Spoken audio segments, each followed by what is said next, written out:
Hi hello வணக்கம். முன்னாடிலாம் நமக்கு எதுவும் தெரியலனா ஸ்கூலில் டீச்சர்கிட்ட கேட்போம். அதுவும் இல்லைனா அம்மா அப்பாட்ட கேட்போம். அதுவும் இல்லைனா நம்ம ஊரில் நல்லா படித்தவங்க இருப்பாங்க இல்லையா, அவங்கக்கிட்ட கேட்டு தெரிஞ்சுப்போம். ஆனால் இப்போது அப்படிலாம் கிடையாது. ஒரு சின்ன இங்கிலீஷ் வேர்டுக்கு மீனிங் தெரியலனா கூட கூகுள். எப்படி சமைக்கணும், ஒயிட் ட்ரெஸ் எப்படி பளிச்சுன்னு துவைக்கிறது, ஃப்ளோரில் கரையை எப்படி ரிமூவ் பண்ணுறது, எப்படி டெய்லரிங் கற்றுக்கிறதுன்னு அப்படி இப்படின்னு A to Z வரைக்கும் நமக்கு ஆன்லைன்லேயே ஆன்சர் கிடச்சிருது. மந்த்லி நெட் கார்டு மட்டும் ஒரு 400 ருபீஸ்க்கு போட்டால் போதும். இந்த உலகமே நம்ம கையில் தான். ஒரு 5 நிமிஷம் யூடியூப்பில் போயிட்டு ஷார்ட்ஸ் பார்த்துட்டு வருவோம் அப்படின்னு சொல்லிட்டு உக்காந்தா தங்களது டேட்டா 90% முடிவடைந்து விட்டது அப்படின்னு மெசேஜ் வந்தால் மட்டும்தான் என் ஃபோனையே நான் கீழே வைக்க வேண்டியதாக இருக்குது. So sad. நீங்களும் என்ன மாதிரி அப்படின்னா மறக்காமல் எஸ்ன்னு கமெண்ட் பண்ணுங்கள்.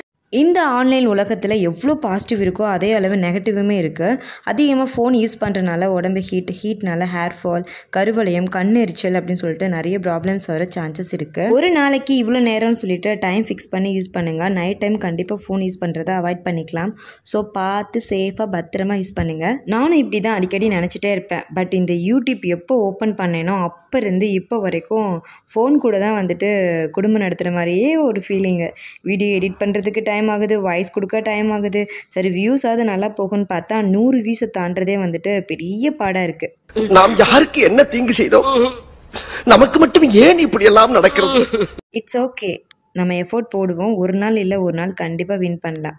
தேங்க்ஸ் ஃபார் வாட்சிங்.